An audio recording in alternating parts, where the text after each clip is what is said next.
Ei, turminha! Boa tarde, como é que vocês estão? Beleza? Desculpa a demora, mas vamos tentar fazer um vídeo bem bacana para vocês, né? Quem já teve a oportunidade de me conhecer sabe que eu gosto muito de música e eu consigo trabalhar ouvindo alguma coisa. Se porventura vocês escutarem um som ao fundo aí, fiquem sabendo que eu estou escutando um rockzinho de leve, tá? Esse aqui no fundo é meu maior, que estava acompanhando a live daquele dia.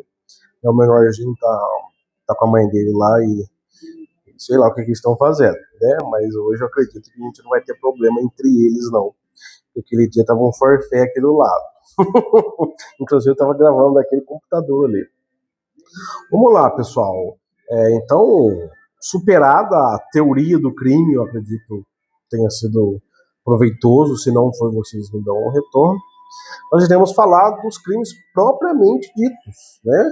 Nós iremos falar da tipificação penal, os artigos, né, as definições de crime que irão provavelmente cair no exame da ordem e que cai na grande maioria dos exames que envolvam a parte jurídica, né?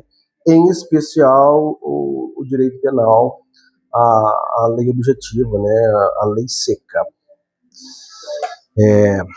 Nós iremos tratar, né, dentre os tipos de crimes que mais são exigidos, né, pela banca, pela FGV, os crimes propriamente ditos próprios, né?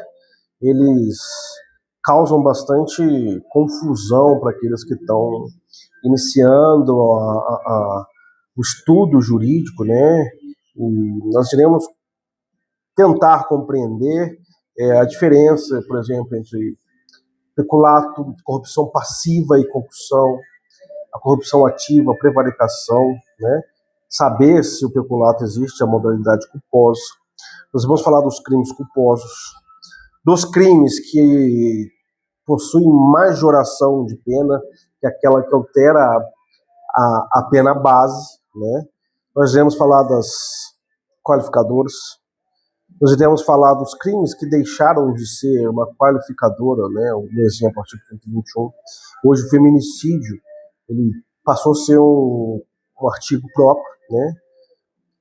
O vicaricídio, que é onde o pai mata o filho, né? Em algumas situações ele também era uma qualificadora e hoje ele passa a ser um artigo próprio. Nós iremos cuidar do lugar do crime, do tempo do crime, né? Da parte territorial. Nós iremos falar do crime impossível, da tentativa, né? Isso não só em concurso, tá, pessoal? Isso acontece reiteradamente na vida daquela pessoa que trabalha com direito penal, né? Sejam os advogados, delegado, promotor, né? Tudo que envolva a parte de investigação e processamento, né? Então, essa parte aqui ela é muito mais conceitual do que decoreba, né? O professor começou a estudar tarde, né? Já tinha atingido a idade adulta quando de fato resolveu estudar e ele conseguiu um método, pelo menos funcionou, né? O professor não, né? O colega de vocês. Olha o jeito que eu gosto de investir, né? Então, preciso tratar o Jonathan como professor, mas como um amigo de vocês, e eu acredito que essa é a minha maneira mais original de conversar com vocês, né? Da maneira que eu gosto de me vestir, da maneira que eu gosto de me portar. Eu acredito que o direito ele não precisa ser de todo sério, né? Ele precisa que seja levado a sério, mas a forma pela qual ele é ensinada, desde que ela seja digna e seja de fácil entendimento, eu acho que vale, né? E eu acredito que a veste minha aqui não vai ser um problema para os senhores, tomara que não. Enfim, então prosseguindo, a gente vai tratar, né, de tentativa, do arrependimento eficaz, do arrependimento posterior, desistência voluntária e também do crime impossível, né? Espero que vocês gostem. vamos seguindo. Eu vou tentar fazer esse vídeo aqui e incluir aquele material que eu disponibilizei para vocês,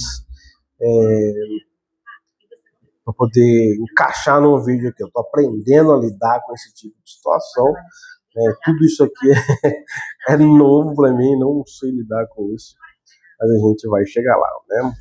Pois bem, naquele material lá que nós tratamos, né, nós temos o início, né? Lembrando que a gente está pensando especificamente para o exame da ordem, mas vocês podem tê-lo já como base para alguns outros tipos de ensino, de estudo, né, perdão, e para outros concursos aí.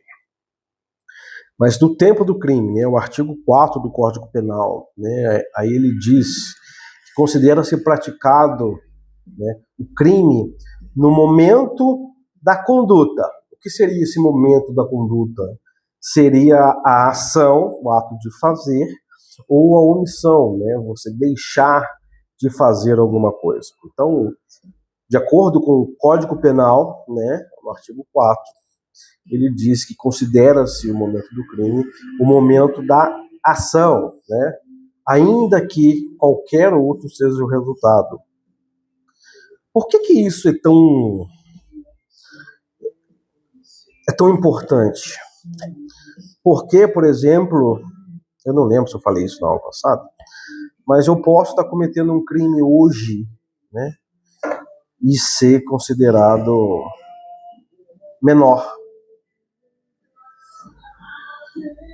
Desculpa, uma ligação aqui. Então eu não cometi crime, eu cometi um ato infracional. Minha conduta, né, para ser tipificada como crime, ainda que ela tenha todos os elementos daquela estrutura que nós falamos, né, eu como menor não cometi crime algum. Então preciso ser tratado de acordo com a legislação como um ato infracional e não crime, né? Esse é um dos momentos mais importantes para você poderem memorizar. Porque eu tentei matar uma pessoa hoje, né? Mas o resultado, né? Qual seria o resultado dessa minha investida contra aquela pessoa?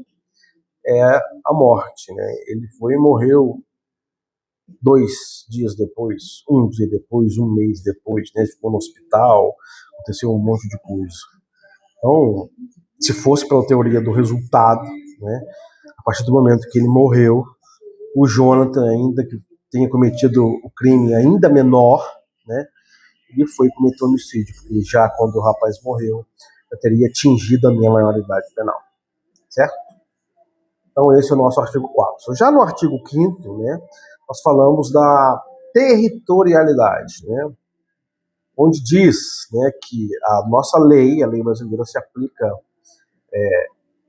sem prejuízo das convenções, tratados e das normas e regras do direito internacional a todo e qualquer crime cometido em território nacional. Ou seja, em se tratando de território, né, dentro do nosso estado, toda e qualquer pessoa, né, que estiver em solo pátrio vai cometer o crime, desde que nós respeitemos o princípio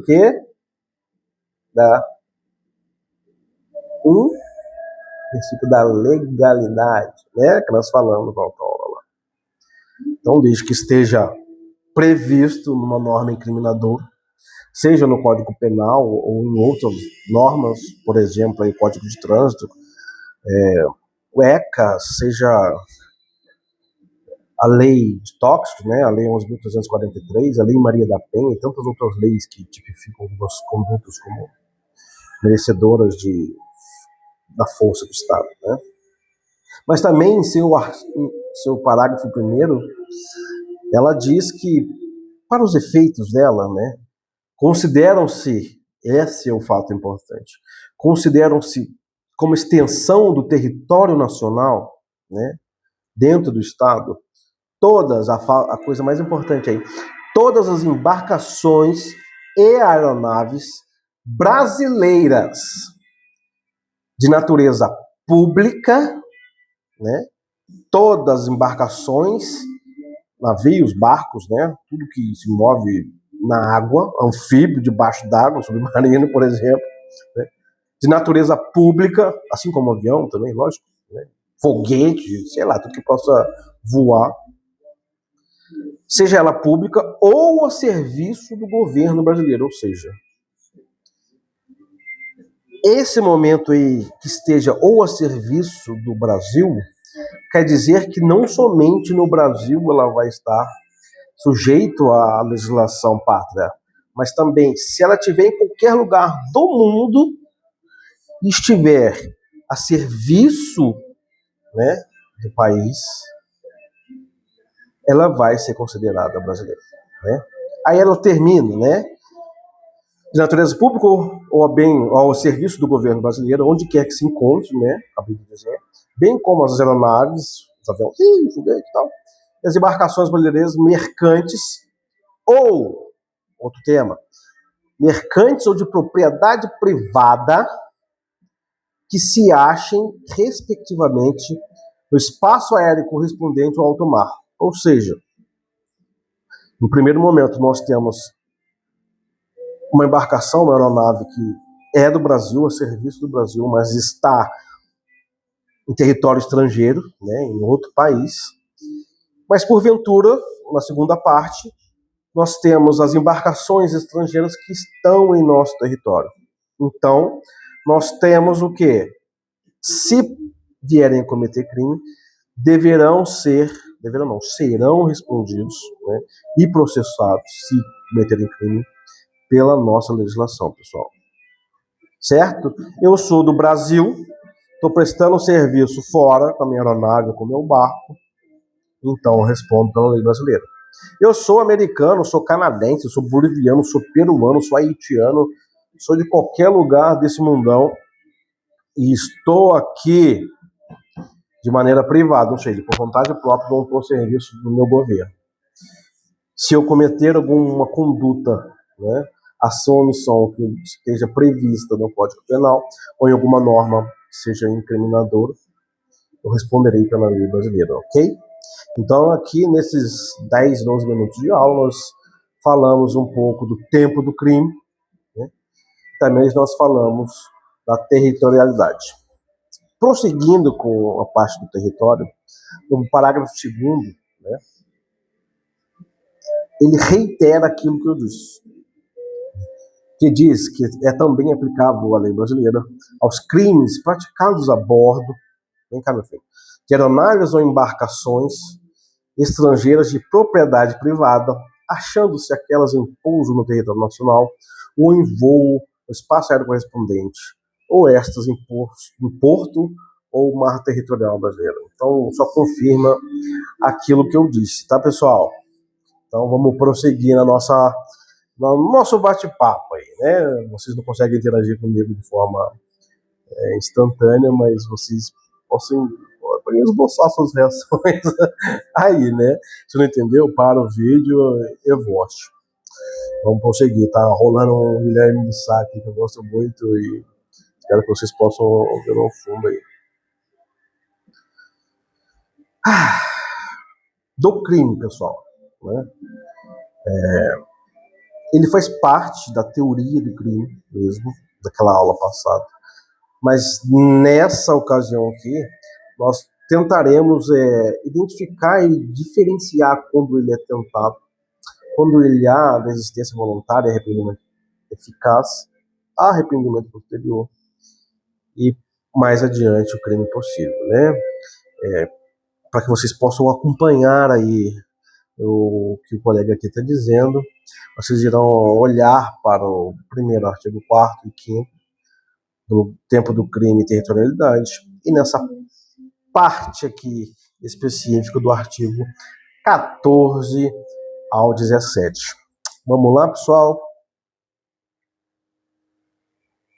Do crime, né? O caminho do crime, o iter crimes, artigo 14. Ele diz duas situações. Ele diz que o crime é, consumado, ou seja, ele atingiu toda a expectativa, né, da pessoa que o cometeu. A pessoa quis agir daquela maneira e quis atingir aquele resultado, ou o resultado foi próximo do que ele esperava, né? Ou ainda que o resultado não tenha sido, filho, vai mais devagar aí, ainda que o resultado tenha sido diverso do que ele pretendeu, né? Chegou-se a um resultado. Então, na primeira parte, nós iremos falar do crime consumado, artigo 14, inciso 1º. Já na nosso cotidiano, né, o que acontece, né, de forma corriqueira, mas que talvez seja motivo de dúvida para os senhores, nós temos o crime tentado, né, artigo 14, inciso 2º, né, onde que iniciada a execução, ou seja, teve-se um start, né, teve-se um começo, o crime ele não vai atingir o seu resultado por coisas, circunstâncias, né, momentos, eventualidades, vicissitudes, que não foram da vontade da pessoa que pratica, ou seja, algo alheio, né, algo que não estava sob o seu controle, não permitiu que o resultado acontecesse. Um exemplo, né, alguém que aplica um veneno naquela pessoa que odeia, no seu inimigo, né, e ele vai para o hospital e é salvo. A pessoa agiu com a conduta, né, de produzir o resultado, né? Então ela agiu com dolo, né? Ela quis fazer aquilo, quis que atingisse um resultado que era a morte daquela pessoa. No entanto, no hospital, os enfermeiros fizeram manobra, o médico, né, atendeu aquela pessoa, não foi possível atingir o resultado esperado, seja ela o óbito ou a morte. Então nós estamos diante da tentativa. Nessa ocasião tem um ponto muito importante, porque é um crime que eu estou falando que ele admite a tentativa, né? Acho que foi motivo de confusão na hora passada também, que eu acabei atendendo o que estava acontecendo aqui e peguei o raciocínio. Mas existem crimes que existe a possibilidade da tentativa, né? Então ele não vai responder por homicídio, né, mas sim vai responder pela tentativa de homicídio. Lembrando que o homicídio é a sua tentativa, né, os crimes dolosos contra a vida, eles vão ao tribunal do júri. Então aquela pessoa, ainda que não tenha matado aquela pessoa, ele vai ao tribunal porque ele tentou matar aquela pessoa, né? Então, prosseguindo, né? A causa de diminuição de pena, tá? Artigo 14, né? Ou seja, eu tô com problema com o professor Brígido, e eu acho ele uma pessoa sensacional, até pela tenra idade dele, ter tanta astúcia e manejo, a facilidade com que eles comunicam. Eu sou admirador do trabalho dele. Legal. Então, o Jonathan aqui estava com inveja dele, né? E eu tentei praticar o crime contra o Pedral. Então, eu não consegui, né? Por qualquer circunstância que não foi capaz de chegar ao meu resultado fim, que era a morte. O artigo 14, né, no parágrafo único dele, ele diz que a tentativa ela tem uma diminuição de 1/3 a 2/3 da pena. Ou seja, se no crime de homicídio simples eu cometi, né, cheguei ao resultado final e a pessoa morreu, eu respondo por uma pena base que vai de X a Y. Então, se eu cometi aquele crime tentado, né, eu tenho, por obrigação, ter diminuição da minha pena base em 1 a 2/3. Né? Aí existe uma regra aqui, que é quanto mais perto, mais próximo eu chego do resultado, menor é a minha diminuição da pena. Né? Se é de 1/3 a 2/3, o juiz vai, na sua dosimetria da pena, é que vai decidir o quão diminuição eu terei. Né? Aí eu coloquei um tópico aqui muito interessante, que são as excludentes da tentativa, ou das tentativas, que são artigos 15 e 16 do Código Penal. Né? É onde o pessoal confunde mesmo o que pode acontecer. Né? Neles são, né, as excludentes de tentativa: a desistência voluntária e arrependimento eficaz, que estão previstos no artigo 15. Né? A desistência voluntária e arrependimento eficaz, ambas ocorrem antes da consumação. Ou seja, para vocês gravarem, desistência voluntária e arrependimento eficaz, gravem isso aí, artigo 15, elas ocorrem antes do crime se consumar. Então, eu, por exemplo, que sou o praticante, aí, o autor do delito, o agente, né, eu não vou responder pela tentativa, mas sim por todos aqueles atos que eu pratiquei. Porque posso até ter tentado, mas deixa de existir a tentativa porque eu desisti voluntariamente daquilo. Eu estava tentando matar o Pedrão, eu ia aplicar um veneno e não apliquei nada. Eu fui com uma arma de fogo, fui com uma arma branca, uma faca, por exemplo, a fim de tirar a vida daquela pessoa, e eu cheguei naquele momento, cheguei próximo, cheguei junto da pessoa, tive a oportunidade de atirar, de esfaquear, né, mas não o fiz. Então eu fui e desisti voluntariamente daquilo. Posso citar outros exemplos de crime que eu posso ter agido com outro tipo de conduta, não somente o homicídio, perdão, em que eu vou responder somente pelos resultados praticados. Por exemplo, eu posso ter levado ele dentro do carro, posso ter batido nele, né?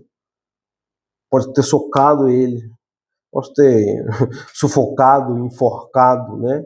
Eu vou responder somente por aquilo que eu já cometi, mas não pela tentativa de homicídio. Vou desistir daquilo. E existe o arrependimento eficaz. E aqui eu vou dar um exemplozinho para que vocês possam tentar entender. Desistência voluntária. Eu, o agente, tenho meios para continuar. Eu poderia continuar e acabar com a vida daquela pessoa, né? Eu praticar o crime, furtar, eu posso qualquer outro crime aí previsto, né? Mas por decisão própria, né, voluntariamente, eu decido parar. Um outro exemplo: um agente dá um soco na vítima, né? Poderia estar socando sem parar, mas parou porque cessou aquela vontade dele. E o arrependimento eficaz, né? Arrependimento eficaz, um pouquinho diferente disso. Ele já fez praticamente tudo que aquela conduta exige, né? Cheguei lá no Pedrão, botei ele dentro do carro, fui socando, né, ele no porta-mala. Ele chegou no local, amarrei a boca dele, eu dei soco nele, né? Dei uma facada nele, ou dei um tiro nele. Só que a facada que eu dei nele não foi possível de matá-lo na hora. O tiro que eu dei nele não pegou num ponto vital onde ele pudesse vir a óbito imediatamente ou logo após, né, ser atingido pelo projétil. O que eu faço com isso? Eu vendo que ele está vivo, eu vou e levo ele ao hospital, levo ele para algum local onde tem alguém que seja capaz de produzir a manobra, né, de primeiros socorros, e ele não morre. Ou seja, eu me arrependi daquilo que eu fiz. Em algum momento eu até tive aquela vontade, tive aquele dolo, mas na execução, no momento que eu estou praticando aquela conduta, ainda que seja com dolo, eu vou e me arrependo. Aquilo que eu fiz, eu faço cessar de alguma maneira o resultado. O que eu fiz não tem como eu desfazer, né? O que eu vi não tem como eu desver. Mas eu posso fazer algo para que um resultado maior não aconteça. Então, eu peguei aquela pessoa e levei ela para o hospital a fim de que ela pudesse se salvar. E ela se salvou. Porque se ela tivesse morrido, né, aí nós estamos falando de arrependimento eficaz. Eu posso até ter me arrependido, mas eu cometi aquele crime querendo, e o resultado aconteceu mesmo eu tendo me arrependido. Né? Então não cola mais eu ter me arrependido. Isso eu vou me envolver com Deus, se é que eu creio nele, né? Então, para aqueles que creem e acreditam, eu acredito muito em Deus, né? Eu vou me resolver com ele, não com a justiça. Então, eu acho que o exemplo ficou legal, né? Vamos prosseguir, turminha. Arrependimento posterior. O artigo 16, né, do Código Penal. Diferentemente da desistência voluntária e arrependimento eficaz no artigo 15, né, onde eu quis produzir o resultado, mas eu consigo fazer cessar, né, se eu queria a morte de alguém, eu não quero mais. Isso eu já cometi, né, no arrependimento eficaz. Eu fiz alguma coisa para que o resultado não acontecesse. O arrependimento posterior vem mesmo, né, literalmente posterior à consumação daquilo que eu quis, aquele resultado que eu quis, né? No entanto, esse crime ele não vai ter resultado no crime de homicídio, por exemplo. Poxa, não adianta nada eu ter matado aquela pessoa, retirado a vida de alguém e logo após me arrepender, né? Vai voltar aquilo que eu disse agora há pouco, que vamos resolver com o ser superior, não com a justiça. Mas ele precisa que seja outras tipificações que não sejam homicídio, porque para esse tipo de tipificação, né, eu preciso, né, é necessário que o crime tenha sido cometido, ponto-chave, para o arrependimento posterior, é necessário que o crime tenha acontecido sem violência nenhuma, né, já que já no homicídio não tiraria, né, que a violência é maior contra alguém, você tentar tirar a vida ou tirar a vida dele, né, ou grave ameaça, ou seja, eu também não roubei aquela pessoa, né, porque o roubo, perdão, ele já é, o artigo 507, ele oferece uma ameaça grave, né, para alguém, né, mediante força. Então também contra roubo não funcionaria, contra homicídio, contra roubo não funcionaria. Mas contra um furto, por exemplo, né, ok, furtei, né, tirei a posse de alguém, arranquei aquilo de alguém, né, que não era meu, aquela pessoa não viu, né, mas eu fui e me arrependi. Eu fui e fiz o quê? Eu devolvi aquilo lá. Olha só que coisa interessante, é muito tênue, né? O arrependimento posterior do arrependimento eficaz, né? Por quê?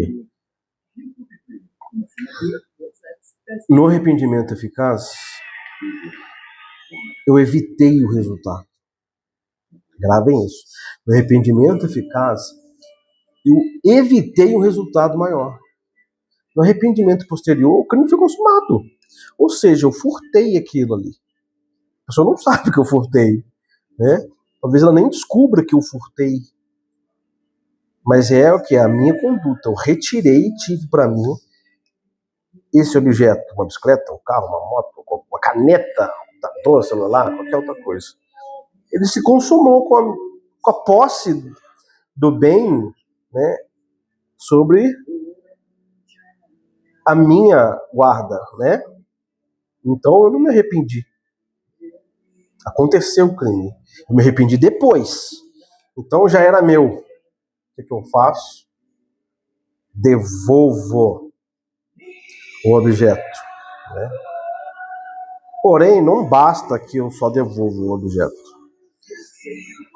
É necessário, para que seja aplicado o artigo 16, o arrependimento posterior, se eu restituir o dano, se eu restituir o material, desculpa, né? Ou se eu reparar o dano, né?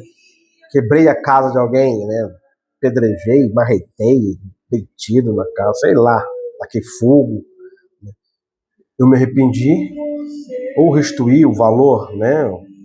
Pago de volta o que custava, mas se tiver um valor moral, vai saber qual é o valor disso, né? Aí a gente vai estender para outro lugar. Até a denúncia ou a queixa, ou seja, não houve denúncia contra a minha pessoa. A pessoa também não registrou queixa contra mim. Uma vez que registrou queixa, a gente já tem que se lembrar dos crimes de ação pública condicionada à representação, né? Onde eu posso ofertar queixa-crime. Que nós vamos ver aqui são os crimes que atentam contra a honra nossa, né? Então, para que eu seja beneficiado com o arrependimento posterior, que também é causa de diminuição de pena de 1 terço a 2 terços, é necessário que eu restitua o bem, né? Que eu devolva ou que eu repare o dano, mas também é necessário que não haja contra mim, né, que pratiquei o crime de furto, a não denúncia, né, a inexistência da denúncia ou da queixa, né? Então eu coloquei em vermelho para vocês aí no material, né? Acredito que vocês estejam escutando esse vídeo, ouvindo e olhando o material, né, de alguma forma. Está em vermelho que fala assim, ó, para que exista arrependimento posterior, é necessário que o crime seja cometido sem violência ou grave ameaça, mas a reparação do dano ou restituição de coisa devida, desculpa, mais a voluntariedade da minha parte, ou da parte do agente, até o recebimento da denúncia, né?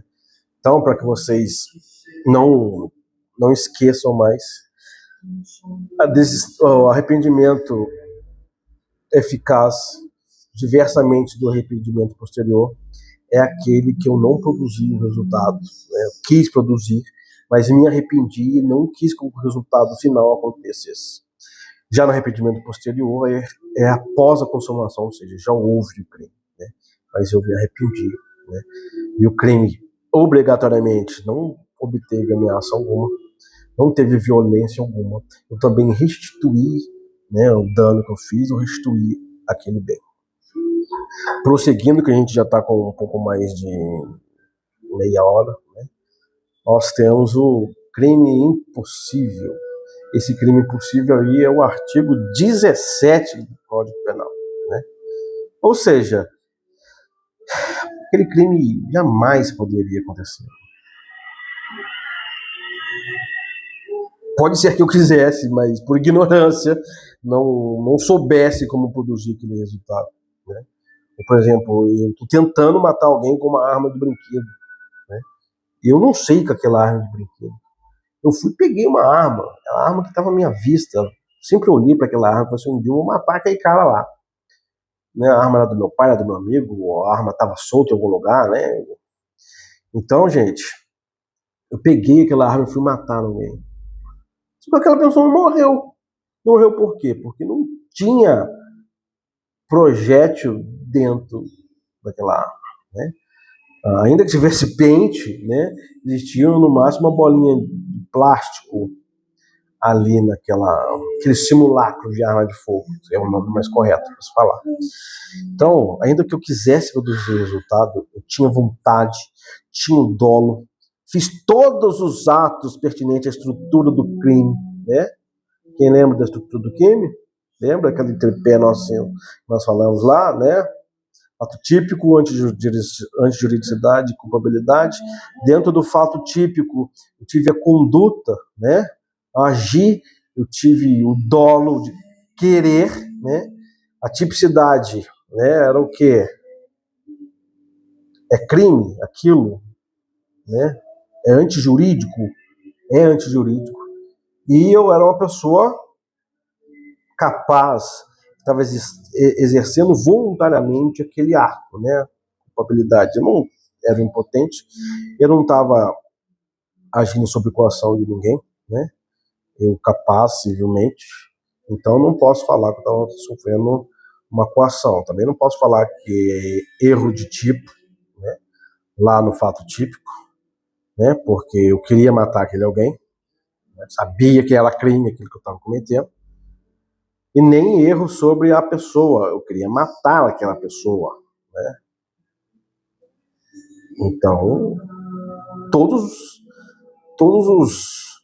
os conceitos pertinentes da estrutura do crime eu atingi, né? Toda a narrativa da história do crime se fez presente. No entanto, por ignorância minha, aquela arma de fogo que eu peguei não era arma de fogo, era uma arma de plástico. Por mais que eu quisesse matar aquele alguém, eu nunca mataria ele com arma de fogo. Poderia matá-lo de outra forma, poderia espancar ele, poderia ir com uma faca matar, mas não morreria por aquela arma. Então nós estamos falando do quê? Nós estamos falando da impropriedade absoluta do objeto.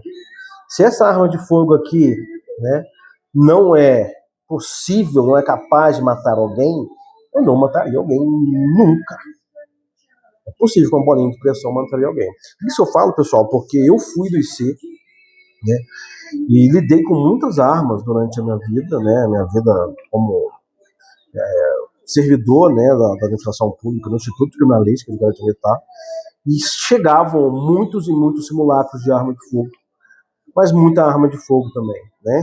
Então, para nós entendermos aqui de maneira geral como é que a gente faz provar que uma arma é um simulacro ou não, é pelas suas características, né? O que ela possui dentro do seu pente, se é um projétil ou não, um cartucho, estouro, né, com um projétil, com pólvora ou não. Nós também fazemos um teste de força da arma, onde atesta a sua potencial lesão, né, se aquela arma é possível matar alguém, é o teste de eficácia, né, chamado. A gente usa um objeto lá para a gente testar o tiro, né? Se aquela arma era capaz de atirar. Aí vou até pegar um exemplo. Ainda que fosse uma arma de fogo, mas um revólver, por exemplo, a arma era de fogo, mas não existia bala, cartucho nenhum ali. Ia matar quem se não tem cartucho, não tem projétil, né? Ainda que a arma fosse de fogo também, não ia atingir ninguém, porque não tinha nenhum objeto que era pérfuro contundente, né? Que é o projétil da arma de fogo. Como é que eu ia matar alguém ali? Né? Ainda que fosse uma arma real, não conseguiria atingir o resultado, porque não tem um objeto. A arma por si só ela não mata ninguém, né? Posso tentar atacar a arma ali? Posso. Posso chegar? Posso. Será que vai matar? Difícil, né? Mas não com a arma, beleza? Corporal, né? Então, poxa, não seria possível. Outro exemplo que eu tentei matar alguém, só que outras pessoas também estavam querendo matar aquela pessoa. E alguém matou aquela pessoa no meu lugar, né? Ou seja, quase que no mesmo momento, poxa, eu atirei, né, na direção daquela pessoa e fui tentando atirar. Só que concomitantemente, no mesmo local, existia uma pessoa que também era inimigo e matou ele primeiro. Aí que é loucura isso aí, chega numa dúvida legal, é até bastante de se debater, se discutir. Aquela pessoa matou ele, né? Ou seja, ele morreu antes de eu matá-lo. Não é possível matar ele 2 vezes. Se foi determinada a hora da morte, né? Morreu, tal hora ele morreu. E eu fui 2 minutos depois, 10 segundos depois, e atirei contra ele, né? Eu posso responder para o outro crime, de homicídio, não. O crime que eu cometi é impossível de homicídio, não é impossível. Então o artigo 17 vem para isso, né? E para conceituar mais esse tipo de disposição, né? Como é que tá ali? Louco pro videogame. Nós vamos falar da impropriedade do objeto e da ineficácia absoluta do meio, né? Igual eu dei o exemplo aqui, tentar matar alguém com uma arma de plástico, né? Enfim, né? É difícil. Uma faca de borracha, uma faca de plástico que não fura ninguém, né? Ou com veneno que eu sabia, né? Eu sabia que era açúcar, que era sal, que era soro. Eu fui mandar aquela pessoa beber. Aquela pessoa pode ter morrido de outra coisa. Alguém pode ter envenenado ela, mas não eu. Não existe alguém morrer por um pouco de sódio ou um pouco de açúcar, né? Vamos prosseguir, pessoal? Caraca, estamos falando bastante hoje, hein? Eu coloquei um quadro para vocês aqui, eu acho que vocês vão conseguir ver o quadro. E agora nós vamos chegar aos crimes em espécie. O que seriam os crimes em espécie? São todas aquelas tipificações, parte especial do Código Penal, onde o legislador descreveu aquela conduta. Ele descreveu e ainda descreverá muito, porque a sociedade, né, vai evoluindo, novos tipos de crimes vão acontecendo, né? O legislador deverá obrigatoriamente tomar esse cuidado para poder tipificá-lo como crime, né? Porque condutas que atentam contra outras pessoas têm que ser tomadas como crime, né? Não pode deixar passar em branco. Então, nós temos aqui o homicídio, né? Homicídio simples, artigo 121 caput, que é matar alguém. Esse é o crime que é mais cobrado nas provas, porque ele gera um monte de dúvida, um monte de confusão, né? Ele pode ser, nas suas modalidades, pode ser simples, matei alguém, pronto. Mas ele também pode ser qualificado, né? Ele pode ter algumas gravantes específicas, ele pode ser privilegiado com a causa que diminui a sua pena, ou ele pode ser culposo, né? Eu cometi um homicídio culposo na direção de veículo, né? Eu sem querer matei alguém, né? Eu não queria matar aquela pessoa morreu. Então admite, né, culpa, né? Admite tentativa nesse tipo de situação, né? O ponto de atenção aqui, né, é que é o único na lista dos crimes contra a vida que admite a modalidade culposa. Homicídio simples, tá? Modalidade culposa. Ou seja, ela não tinha intenção de matar. 2. Induzimento, instigação ao auxílio, a automutilação, né? O foco aqui não é o suicida. O suicida não comete um crime, né? Mas sim a pessoa que incentiva ele a cometer o crime. Vai lá. Puta, sua vida é uma bosta, cara. Isso é uma merda. Se eu fosse você, eu não vivia dessa maneira, não. Eu prefiro morrer do que viver da maneira que você vive, né? Ou seja, eu tô instigando, posso auxiliá-lo, posso induzi-lo, né? Então vocês podem ver que existem 3 situações aqui, né? Eu crio a ideia do suicídio no induzimento na mente de alguém que não tinha, ou se tinha de uma maneira bem fraca. Eu posso instigar, que eu estou reforçando a ideia dele, né? Se ele estava em dúvida, porra, vai lá, mano, a melhor coisa que você tem que fazer na sua vida, né? E posso auxiliar, por exemplo, eu dou uma corda para ele, né? Pô, eu quero tomar veneno, eu vou e compro um veneno para ele. Pô, eu quero me matar com arma de fogo, eu vou e compro a arma para ele, dou a arma na mão dele, qualquer outras circunstâncias que eu possa auxiliá-lo aí, né? Nós temos, cara, esse aqui ele é do momento, né, junto com os crimes contra a mulher, que é o infanticídio, né? O infanticídio, ele é um crime que era uma qualificadora do artigo 121 e passou a ser crime próprio. Ele está no artigo 123 do Código Penal. E esse crime, ele é específico porque somente a mãe comete infanticídio. O pai não comete infanticídio. O pai comete vicaricídio. O infanticídio é a mãe que comete o crime contra o filho. Só que o elemento chave para que seja caracterizada o infanticídio, não um homicídio comum, um homicídio qualquer, é que ela esteja no seu estado puerperal, o puerpério da mulher, né? Que é uma alteração psíquica temporária reconhecida pela medicina, reconhecida em qualquer meio que a gente trate do estado emocional da mãe, né? E ela ocorre logo após o parto. Se não houver a situação do estado puerperal, se não for logo após o parto, nós não deveremos falar de infanticídio, mas sim de homicídio. Depois, nós temos os abortos, né, os tipos de aborto, que são o artigo 124 e até o artigo 128, né, que é o que? Aborto é a interrupção da gravidez com a destruição do nascituro, do feto, né, que ela pode ser provocada pela gestante com o seu consentimento, ou também por terceiro com ou sem o seu consentimento, né? Existe a exceção, que é o aborto legal, que é onde o Código Penal prevê, né, em casos em que o aborto não é punível, que seria esse caso onde o aborto não é punível, em que a gravidez é resultante de estupro, né?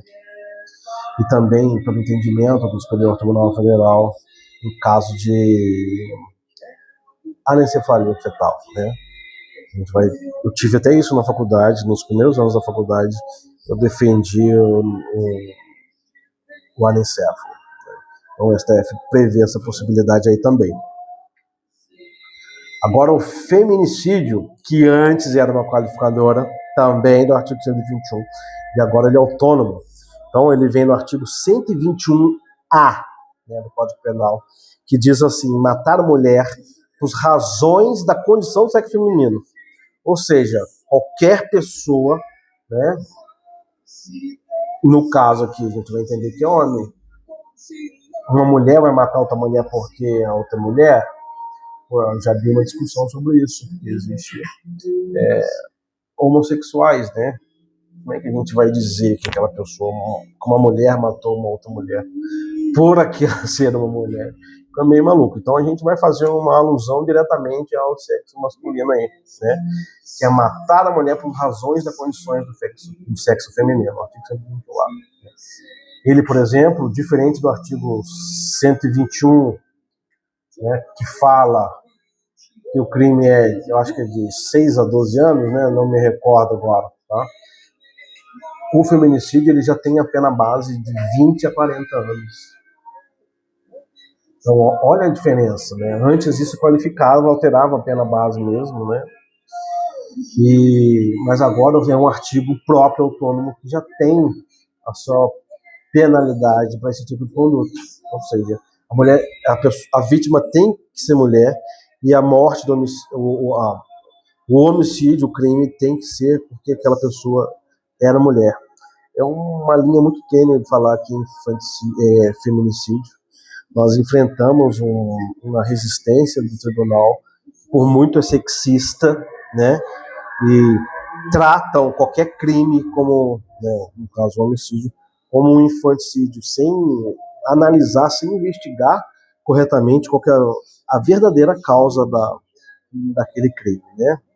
Enfim, isso aí já é outro papo. Aí fala, o artigo 1º, o parágrafo 1º fala: considera-se que as razões, né, de condições do sexo feminino, aí que ele descreve onde que a gente pode entender essa tipificação. Primeiro, violência doméstica contra a mulher, né? Então a gente entende que é um homem contra a mulher, né? Será que pode haver violência doméstica entre duas companheiras, mulher contra mulher? Talvez. Menosprezo ou discriminação à condição da mulher. Essas são as duas situações que pode ser cometido, pode ser tipificado como feminicídio, né? Aí vai falar do aumento de pena, né? Quando há aumento de pena, né,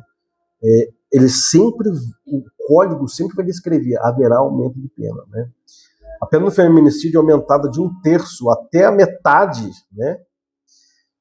Se o crime é praticado, durante a gestação, nos 3 primeiros meses, posteriores ao parto, ou se a vítima é mãe ou responsável pela criança, ou a pessoa com deficiência, seja ela de qualquer idade. Então, a leitura do código, essa parte é importante. Por isso que eu peguei os artigos que eu acho mais importantes para vocês estudarem. Ela foi incluída agora em 2023, 2024, se não me engano. Acho que foi 2024. Acho que não, foi 2024. Depois vocês leiam aí no material que vai estar lá. Contra a pessoa menor de 14 anos, maior de 60 anos com deficiência portadora de doenças degenerativas, que acarretem condição da sua mobilidade, né, ou vulnerabilidade física e mental, na presença física ou virtual de descendente ou ascendente da vítima. Primeiro ela tem que ser mulher, né? Aí ela descreve que considera-se que há esse tipo de conduta quando há violência doméstica e menosprezo ou discriminação à mulher. Depois fala do aumento de pena, caso de aumento de pena de acordo com o artigo 2º, né? E se houver também descumprimento das medidas protetivas com a Lei Maria da Penha, né? Isso aqui é coisa para vocês lerem e entenderem, para não fazer confusão sobre o que é infanticídio, feminicídio, vicaricídio e o homicídio comum, tá? E não é nenhuma qualificadora, já é um artigo autônomo, né? Uma tipificação distinta do que é o outro. A minha opinião sobre isso pouco importa, mas eu não conseguiria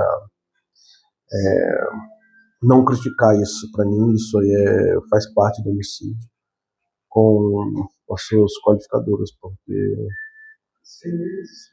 é difícil você matar alguém só em razão dela ser mulher. Pode ser que exista, pode, cara, pode ser sim. Mas a forma pela qual isso vem acontecendo não tem investigação. A polícia é muito falha para isso, né? A justiça como um todo trata alguns tipos de crime que não são feminicídio, porque uma coisa é a pessoa ficar presa 6 anos, a outra pessoa ficar presa 40 anos. Ah, mas Jonathan, a pessoa que cometeu esse crime tem que pagar mesmo. Tem que pagar, sim. Acredito que tem que pagar muito, mas de acordo com o que o legislador aplicou. Se a pena prevê 6, é 6, não 20, não 40. Tudo ficou banalizado e as pessoas estão jogando o crime de feminicídio à torta direita aí. Um monte de gente que talvez não tenha cometido esse tipo de conduta. Então é pra gente se pensar, tá? Fica só um parênteses. E o vicaricídio, né? Artigo 121b do Código Penal, que também era uma qualificadora agora autônomo, né? Ele prevê a reclusão de 20 a 40 anos, né? Ele também fala da causa do aumento de pena, né? Que vai de 1/3 até a metade, né? Se for um parágrafo único em seus incisos, na presença da mulher quem se pretende causar aquele sofrimento, punição ou controle, né? Contra criança ou adolescente idosa ou com deficiência, e também descumprimento da Lei Maria da Penha. Então, vicaricídio é o quê? Matar o filho, né? Aí depois vocês vão ler todo o conceito dessa tipificação, desse crime aí, tá bom, gente? Eu coloquei um quadrinho para vocês aqui, né? Diferença entre qualificadora, entre agravante e causa de pena, né? Na qualificadora, ele altera o limite mínimo e máximo da pena base. Ele vai estar sempre dentro do próprio tipo penal, né? A agravante, ele aumenta a pena dentro dos limites estabelecidos, ou seja, de 6 a 20. Agravante, se é cometido tal, aumenta-se mais tanto, mas a pena já é aquilo. A qualificadora ela altera, se é de 6 a 20, ela vai para 12, vai para 30, né, por exemplo. E o aumento de pena, ela vai multiplicar a pena por uma fração, né, só majorante, né, aumenta majorante. Aumenta-se de 1/3 até metade, vai de 1/3 a 1/6, né. Eu fiz um quadrinho para vocês aí, que em alguns crimes e leis especiais que tratam sobre isso, tá? A qualificadora, a critério de entendimento, ele é aplicado na primeira fase, a circunstância agravante na segunda fase e aumento de pena majorante na terceira fase. Isso aqui é na dosimetria da pena, tá? A gente tem que aplicar essas 3 fases aqui na dosimetria da pena para poder impelir, né, uma maneira mais justa, porque ela entende naquele caso. Outra coisa, crimes dolosos contra a vida e crimes contra o patrimônio, né? Para que nós cheguemos ao tribunal do júri, é necessário que haja o quê? O crime doloso contra a vida. É necessário que eu queira matar alguém. Eu posso ter tentado, mas não conseguido? Posso. Posso ter tentado e conseguido? Posso. Eu vou a júri, ainda que eu não tenha matado, mas quis.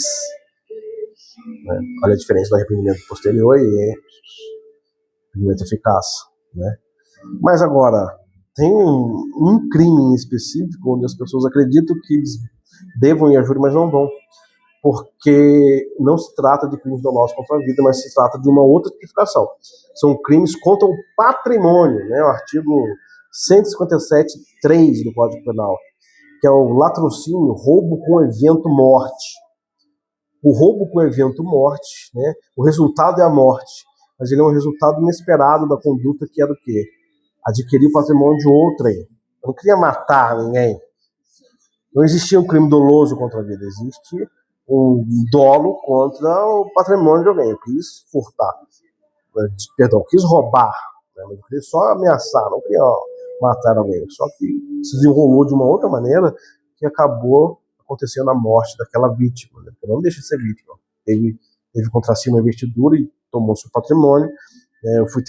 Eu como vítima agora, fui tentar salvar minha moto, né? Fui tentar salvar meu carro ou qualquer outra coisa, no celular, e me envolver num sinistro que acabei chegando ao óbito. A pessoa naquele momento ela queria atingir um patrimônio e por essa razão ele não vai ser levado a júri ainda que tenha me matado, né? Ele vai responder por crime contra o patrimônio. Olha que loucura. Pode ser que se desenvolva eu querer matar aquela pessoa naquela situação ali, né? Fica para pensar, né? Mas vamos atentar a nossa matéria aqui. Prosseguir. Crimes contra a honra agora, né? Vai do artigo 141 ao artigo 145, né? Os crimes contra a honra, poxa, nesse caso aqui, são ação penal privada, que a gente fala que só se procede mediante a queixa de quem se ofendeu, né? Eu fui ofendido, a pessoa me xingou, a pessoa me humilhou, né? Mas não existe um fator externo. É preciso que eu dê uma queixa para que o Estado, né, aplique a sua força, né? Seja através de uma queixa-crime, né, onde eu vou ingresso com um advogado, ou seja através da própria polícia judiciária, né, a polícia investigativa, que é a polícia civil, que talvez abra a portaria para inquérito ou não. O mesmo aplica-se com o crime de dano, com o artigo 163, né? Exercício arbitrário das próprias razões, o artigo 345, além dos elencados que estão entre 141 e 145. Né? Então, quando for crime contra a honra, quando você vir que fala de crime contra a honra e se perguntar se é um crime em que o Ministério Público vai atuar, você já fica em alerta, né? Que você pode ofertar a queixa-crime contra essa pessoa, ou ele só vai se proceder porque eu preciso obrigatoriamente fazer uma queixa, né? Tem que ir na delegacia registrar um boletim de ocorrência. Há outra situação, né, em que eu posso falar da representação. Ambos estarão no código, né? Você vai ter lá o título, né, crime contra a honra, crime contra a vida, crime contra o patrimônio, crime contra a honra. No final desses artigos, né, no final do último artigo, deve estar assim: esses tipos de crime somente se prosseguirão através de queixa do ofendido ou através de representação. Então, fica lá para vocês lerem. Crimes contra a vida é ação pública incondicional, né? Então, o Ministério Público, que é o maior interessado como representante do Estado para poder ofertar a denúncia e rolar o processo como um todo. Tá? Aí aqui eu dei uma aula um tempo atrás sobre esse assunto, já veio no artigo 150, que fala da inviolabilidade de homicídio, né? Se vocês falarem aí que é uma causa da Constituição Federal, né, que fala que a causa é asilo inviolável, né, da pessoa, não podendo ela entrar em algumas situações. Então aqui eu coloquei, vai estar para vocês, que existem durante a noite 4 situações, e durante o dia, mediante 5 situações, né, e a inclusão de um só. Então, durante a noite, para que não haja a invasão do domicílio, né, artigo 150 e artigo 5º, da Constituição, fala: eu posso entrar na casa desde que o morador, o meu residente, consinta, permita que eu entre à noite. Desde que esteja acontecendo flagrante delito, também posso ingressar naquela casa como agente, né, policial. Para que eu possa salvar alguém, prestar socorro, eu posso invadir, porque aquela pessoa está morrendo, direito à vida, no princípio constitucional. Eu vou e ingresso na casa de outro sem permissão, mas para salvá-lo. Se estiver havendo um desastre também, né, o Estado permite. Durante o dia, existem esses 4: consentimento do morador, flagrante delito, desastre, prestar socorro e também mandado de busca e apreensão, mandado judicial, ou seja, o juiz expediu, não é o delegado, tá? É o juiz expediu o mandado judicial para que eu possa efetuar a busca e apreensão, tá bom? Não preciso do consentimento do morador se eu tiver com busca. Se eu não tiver com busca, mesma coisa que se for durante a noite, ok? Esse aqui é interessante para vocês também, tenho certeza que vai cair. Caiu em todas as provas que eu fiz relacionadas a direito, tá? Crimes contra o patrimônio, né? Agora, crimes contra o patrimônio. Vamos falar lá, artigo 155, não sei se eu vou falar todos, ele é parte do artigo 155 ao 183 do Código Penal. Aqui a gente vai falar do conceito dele, de furto, ó, artigo 155 caput. O que é o furto? Subtrair para si ou para outro coisa alheia móvel. Essa subtração ela tem que acontecer sem violência ou sem ameaça, porque se estiver havendo violência ou ameaça, nós estamos falando do artigo 157, é roubo e não mais furto, ok? É preciso que não haja violência nem ameaça, presta atenção porque ela está destacada. Então ela tem a sua estrutura aqui, né? Na sua tentativa, artigo 14 do Código Penal, né? Ela ocorre quando eu não consigo, a gente não consegue a posse mansa e pacífica do bem, né? Ou seja, eu fui tentar furtar um celular lá no shopping e fui pego pelos seguranças, né? Seja porque ele viu na câmera e viu eu saindo, ou seja porque me pegou no ato. Essa primeira parte que eu falei que o segurança viu na câmera, por muito já vi conseguir configurar crime consumado, tá? Acontece isso mesmo que eu entenda que não, né? Isso aí já é uma discussão entre doutrinadores aí, a gente deixa para depois, mas é interessante falar sobre isso. Quem for advogado vai lidar muito com isso aí, tá? As qualificadoras que estão lá no parágrafo 4º dele, né? Elas elevam a pena, né? Elas já vão de 2 para 8 anos. O que seria as suas qualificadoras? Poxa vida, ela tem um monte de situação, concurso de pessoas, né? Objeto que possa ajudar, auxiliar a furtar, por exemplo. Eu sabia que tinha um cofre, eu entrei lá com... Esqueci o nome dessa chave, desculpa, esqueci. Cabra, sei lá o que é. Mas eu usei aquele mecanismo. Ou uma chave falsa, escada, né? Abusei da confiança de alguém, fiquei muito tempo ali conversando, abusei, sabia exatamente onde ia estar aquele dinheiro, eu descobria sendo cofre através dele, né? E, enfim, aquilo aí é da qualificadora. E tem também dentro desse artigo aumento de pena, olha a diferenciação aí, né? Está lá no seu parágrafo 1º que ela vai aumentar de 1/3 se for durante o período noturno. Ou seja, cometi o crime durante o dia, tem uma tipificação. Se eu cometi durante a noite, ela tem essa tipificação, ainda vai ser aumentada de 1/3 da pena mínima máxima, por exemplo, de 1 a 5, 5 a 10, né? Se for 5 a 10 aí,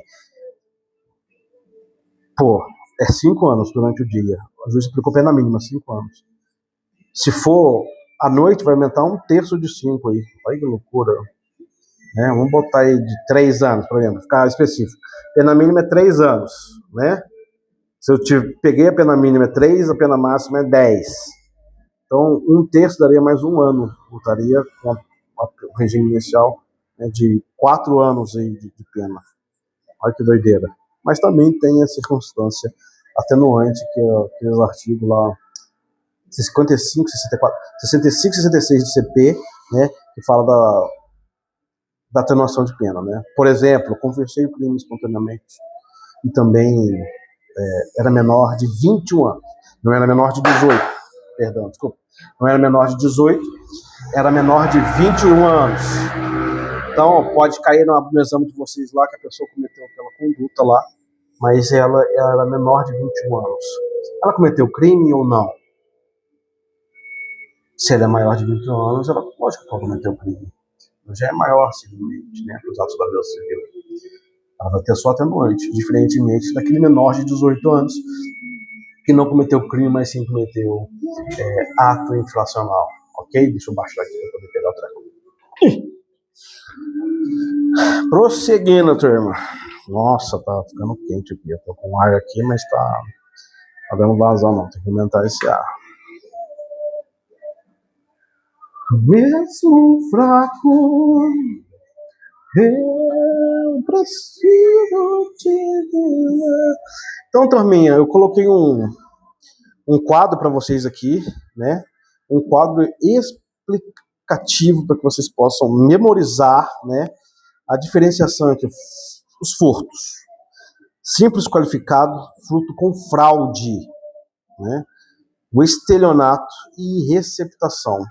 São dentre os crimes contra o patrimônio, né? É lógico que tem o roubo também, os que mais caem, né? Porque o furto simples seria subtrair coisa alheia, né? Coisa móvel alheia. O furto qualificado é subtrair essa coisa móvel alheia com uma coisinha a mais, né? Eu estava com uma chave falsa, eu agi sobre a confiança, né? Traí a confiança daquela pessoa, eu arrombei a porta, eu utilizei de escalar a escada, né? E vai estar lá dentro do furto e os seus parágrafos. O furto com fraude, né? Fraude para o quê? Subtrair alguém, né? A vítima não percebe. Quarto, o inciso segundo, né? Vou dar exemplo aí de você agir ardilosamente, né? Você não está traindo confiança pela pessoa, não te comunicou nada, mas você está ali dando uma de migué, né? Fingindo que está acontecendo algo, que na verdade o seu interesse é atingir um resultado que é subtrair aquela circunstância. Lembra que disso não está havendo aí nenhuma ameaça, né? Não está havendo aplicação de força física aí, né? Estou agindo ardilosamente. Depois o artigo 171, né? Que eu engano alguém para obter vantagem. Inclusive, confessando aqui, a gente processou alguém porque ela estava dentro de um imóvel, né? E dentro desse imóvel ela saiu e sublocou para alguém e não pagava o aluguel. Olha que loucura, né? É possível estelionato por isso? É possível. Né? E o artigo 180 aí, né? Receptação, né? Você ouve falar muito que é um produto que veio de um furto ou de um roubo, né? E eu adquiri. Se eu não soube, não sabia da origem disso, né? Talvez eu não consiga nem ser tipificado, enquadrado nesse tipo de crime, mas se eu sabia que o produto era advindo, né, de um crime anterior, né, furto, roubo, eu cometo o crime de receptação. Muita gente compra moto celular, pode cair nisso aí. Por exemplo, a moto custa 25 mil, o cara oferece uma moto para você por R$2.000. Tem alguma coisa acontecendo aí, fica esperto. João, fica esperto quando a esmola é demais, viu? Alguma coisa acontecendo, muito provavelmente você está adquirindo coisa que é produto de um meio criminoso aí. Não é o fim. Roubo, né? Artigo 157. Diversamente do furto, o roubo ele tem a condição de você aplicar a ameaça contra a pessoa e a violência, né, para depois adquirir, né, tolher, né, tomar para si o bem, né? Existe tentativa no furto? Existe. Existe tentativa do roubo? Existe tentativa de roubo. Posso oferecer ameaça, né? Posso bater na pessoa, tentar tomar e não conseguir levar o bem. Posso, lógico que posso, é perfeitamente possível, né? Então, lembramos que tentativa de furto tem, tentativa de roubo tem, tentativa de homicídio tem, e homicídio culposo tem tentativa? Lógico que não tem, né? Se eu não quis matar alguém, lógico que eu não tentei. Existe o mínimo de eu tentar, diferentemente do arrependimento eficaz e arrependimento posterior, né? E nem desistir. Se eu desistir é porque eu tentei, né? Existe a possibilidade de eu tentei desistir? Poxa, tentei desistir, né? Já não era possível mais, então eu respondo pelo aquele crime, né? Olha o arrependimento posterior aí, né? Que não deu nada, a pessoa morreu, né? Já não tem mais o que fazer, não tem nem como aplicar essa situação, né? Tem as causas de aumento de pena, né? Uso de arma de fogo é uma situação de aumento de pena. Parágrafo 2º, acho que são o parágrafo 2º, é o segundo parágrafo, parágrafo 2º, inciso A, letra A, se não me engano. Preciso olhar lá, tá? Isso é concurso de pessoas também, né? Pode aumentar de 1/3 até 1/6, ou até uma metade, acho que até a metade, né? E uso de arma de fogo, o roubo, né? Também é causa de aumento de pena. Pode ter atenuante? Poxa, atenuante, artigo 65 e 66, né? Artigo 65 e 66. Acho que era 65 e 66 mesmo. Vou chegar aqui. É 65 e 66. Aí agora aqui nós vamos para extorsão. Qual que é a diferença da extorsão do crime de roubo? O crime de roubo, artigo 157, é dizer que é mediante violência ou grave ameaça, né? E a extorsão? A extorsão, ela também agride alguém, ameaça alguém, né? Só que, diversamente de você subtrair aquilo, pegar para si, você constrange alguém, né? Mas com o intuito de obter para si vantagem econômica.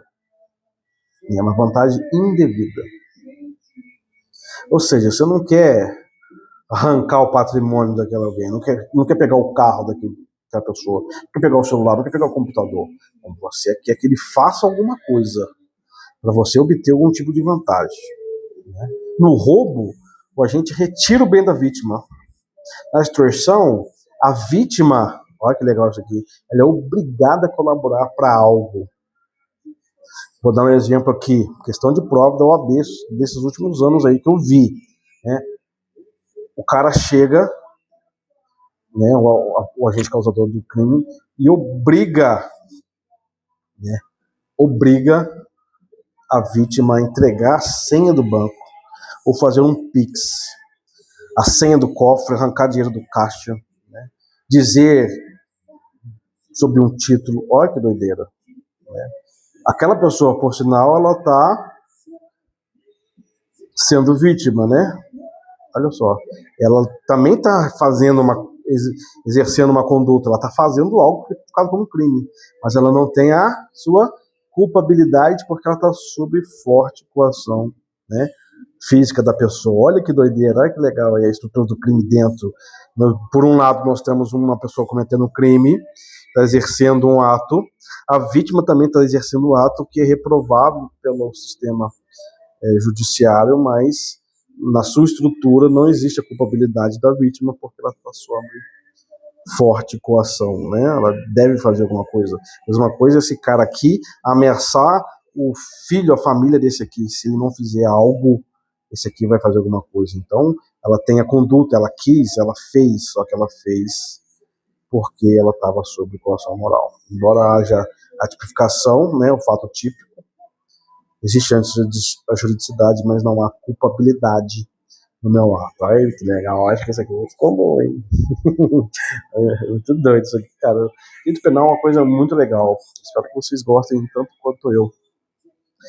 E quem não goste, passa a gostar mesmo, porque é o cotidiano, é o dia a dia de vocês, das pessoas que você ama, que você defende aí, né? Vocês saberem onde que estão se metendo. Agir consequentemente é muito difícil. sabe? Nós vivemos o tempo todo na linha, né, entre o certo e o errado.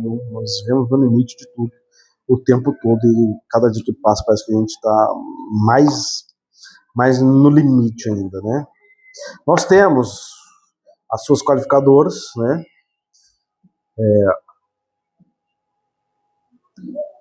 Que aumenta a pena mesmo, base. Nós temos o aumento de pena, né? Ele prevê no seu parágrafo 1º, e também nós temos as suas atenuantes. É necessário que a gente faça uma leitura do código para poder dizer onde está isso, né? Por exemplo, concurso de pessoas, né? Emprego de arma é um aumento de pena, né? Se a extorsão, por exemplo, a gente está falando de extorsão, se a extorsão é cometida com lesão corporal grave, né? Ainda bati na pessoa, lesão corporal grave, tem que ser atestado pelo médico legista que a lesão foi grave, não média nem leve. A pena também vai aumentar. E se resulta morte, olha que loucura também, a extorsão, né, e o latrocínio, embora sejam coisas distintas, também não vai a tribunal do júri, porque não é crime doloso contra a vida, mas crime contra o patrimônio. Não é fácil viver sem você, né? Nós temos um quadro comparativo. Vou tentar bolar junto com o programa que eu estou baixando aqui, botar para vocês conseguirem não olhar para esse rapazinho aqui, mas olhar para o material, tá bom? Vamos seguir. Ai, nem peguei água, cara. Estou falando direto. Deixa eu só olhar o negócio aqui para a gente poder continuar. Sim, você. Vamos tocar de música? Opa, peraí, tá terminando.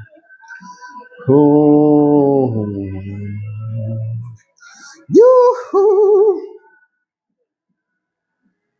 Yuhu!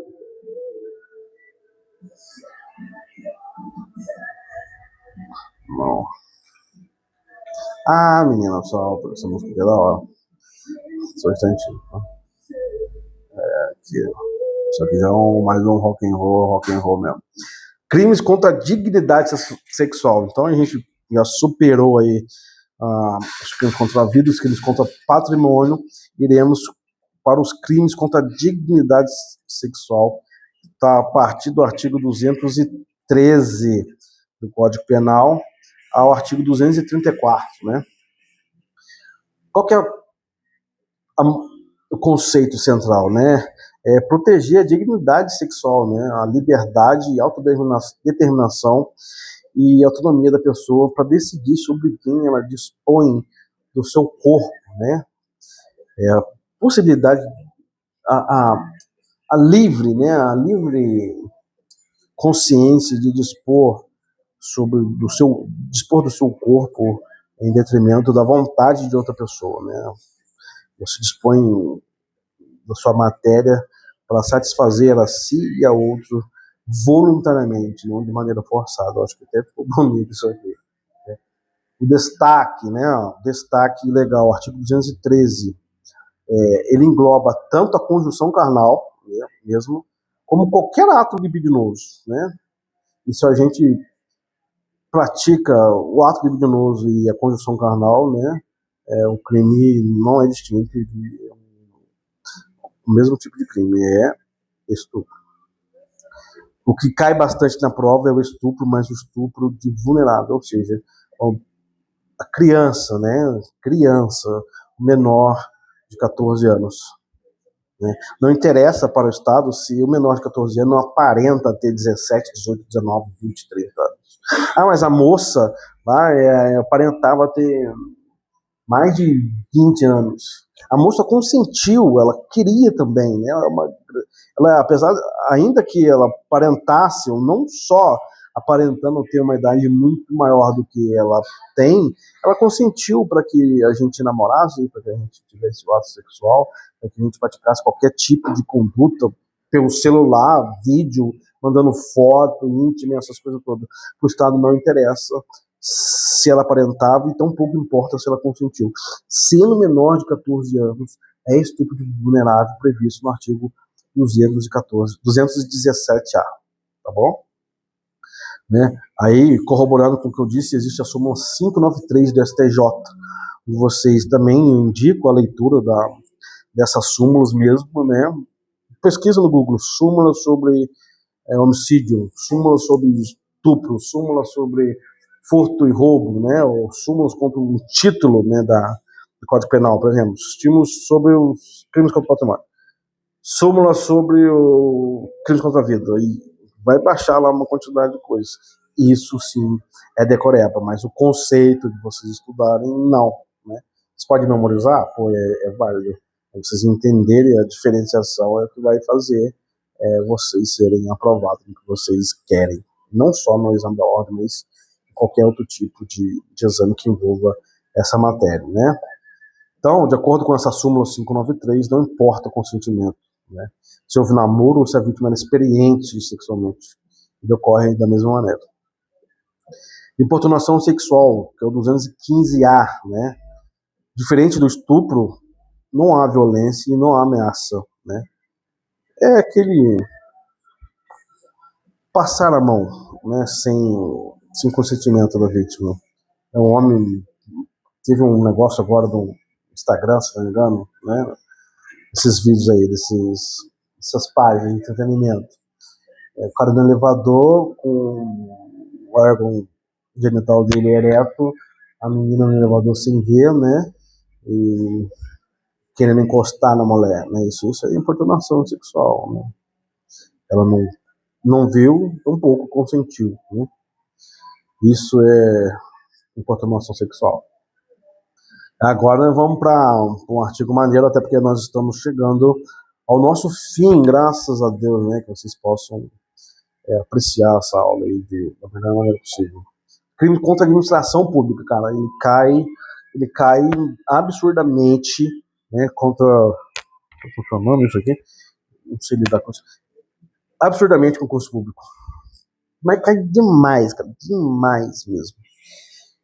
Ele vai do artigo 312 ao artigo 360, 359, 360 do Código Penal, né? Aí eu vou começar pelo peculato, artigo 312 do Código Penal, né?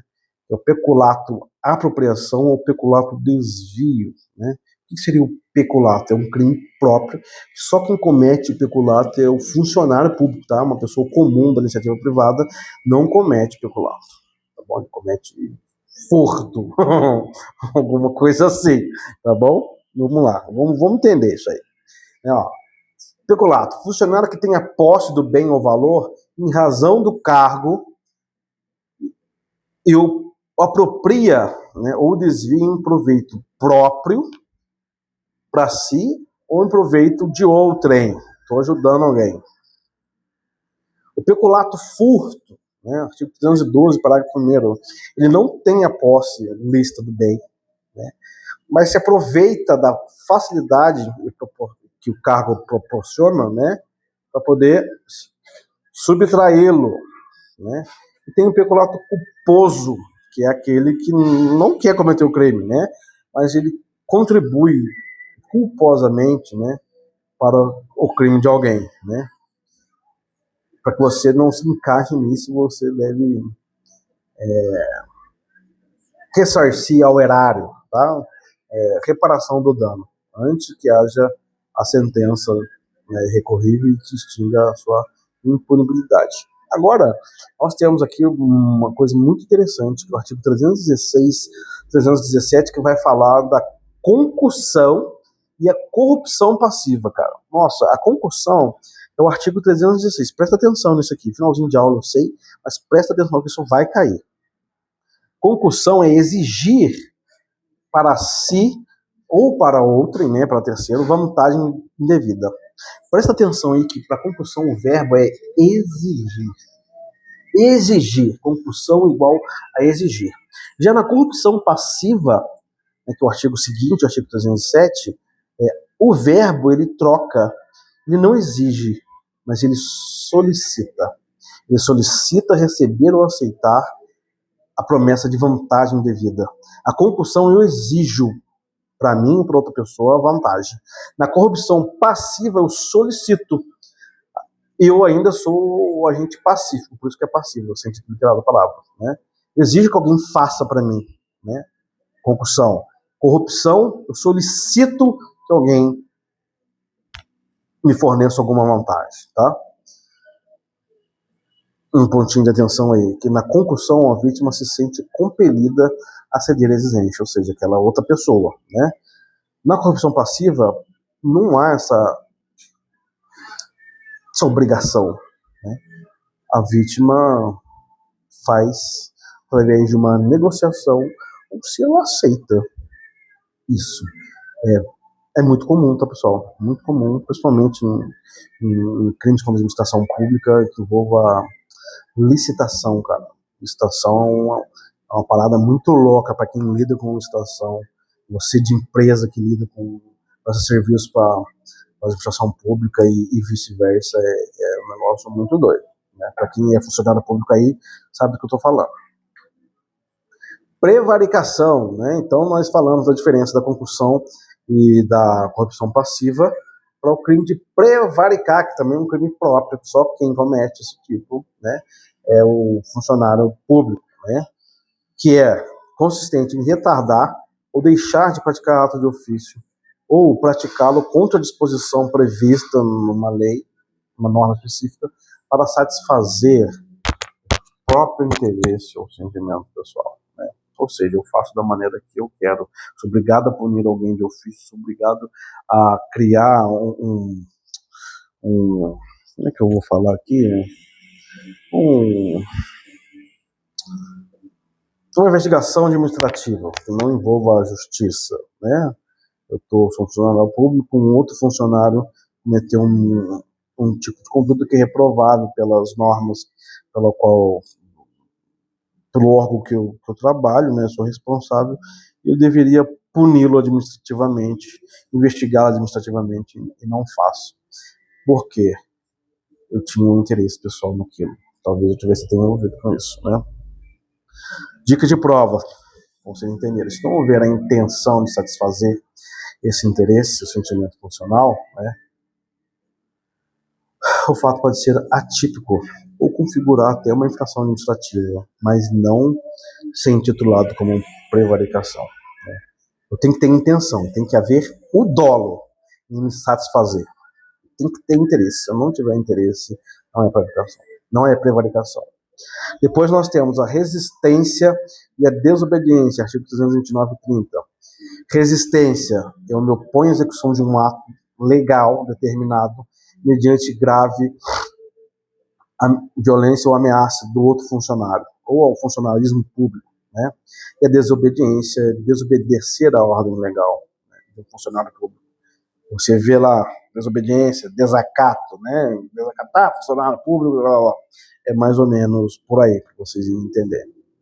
Nós temos a corrupção ativa, que é diferente ainda da corrupção passiva e da concussão. Na corrupção passiva, né, eu cometo crime. Eu não solicito ou exijo daquele particular para comigo, né, daquela pessoa para comigo. Na corrupção ativa, eu ofereço. Na passiva, eu exijo receber, eu solicito receber. Na ativa, eu ofereço. Eu oferto, né? Certo? Essa é a diferença. Artigo 333 do Código Penal. Coloquei um quadrinho para vocês também, para que vocês possam fazer a análise da melhor maneira. Gente, poxa, muito obrigado por vocês me acolherem tão bem desde a época da faculdade, a Rafa com os Pedros aí, né? É uma satisfação estar com vocês. Peço desculpa, né, pela desordem, de alguma maneira. Peço desculpas não, pelo meu jeito não vou pedir desculpa não. Espero que a gente se encontre mais vezes dessa maneira, de uma maneira informal. Eu acredito que aprender direito não seja necessariamente através de uma pessoa com uma vestimenta, né, tradicional aí que a tradição forense exige, né? Desde que seja digno, né? Acho que cada um tem o seu jeitinho. Esse é o meu jeito confortável de conversar com vocês. Espero que eu possa conversar com vocês mais vezes dessa maneira aqui, né? Depois vocês dão um feedback para mim, se foi tudo ok. Eu vou estar sempre à disposição de vocês, tá? Espero que a gente possa se encontrar mais vezes e que a gente possa ter talvez mais conteúdos como esse. Eu vou começar a gravar coisas mais curtas, com tópicos específicos, né, e soltar por aí. Gente, um grande abraço, que a paz esteja com vocês, filho. João, dá um oi aqui pra turma aqui, ó. Valeu, pessoal. Tudo de bom, tenha um estudo bastante proveitoso, né? Que esse registro possa atingir o maior número de pessoas possível. Que vocês façam ouvindo música como eu, vocês façam no silêncio total de quem precisar, né? Que vocês façam a sua maneira, mas façam. O tempo passa, já são, nossa, mas já são, meu Deus, já são 15 anos que eu ingressei na faculdade, né? Já deve fazer 10 anos que eu advogo, 3 anos que eu leciono, algumas pós nas costas, e aprendo todo dia, né? Nós não somos os melhores, nunca seremos os melhores, mas eu sou melhor do que eu era ontem. Eu sou melhor que aquele que não estuda. Posso saber pouco, mas eu sei mais do que aquele que não estuda, do que aquele que não tem vontade. Eu posso não ser gênio, mas eu tenho muita gana em aprender, né? Então, se você se encaixa nisso ou naquilo, né, vai do seu jeito, mas vai, porque o tempo vai passar de qualquer maneira. Então, comece hoje do jeito que você tem para começar, da maneira que você tem para ofertar, né? Acho que a gente termina por aqui. Valeu, fica com Deus.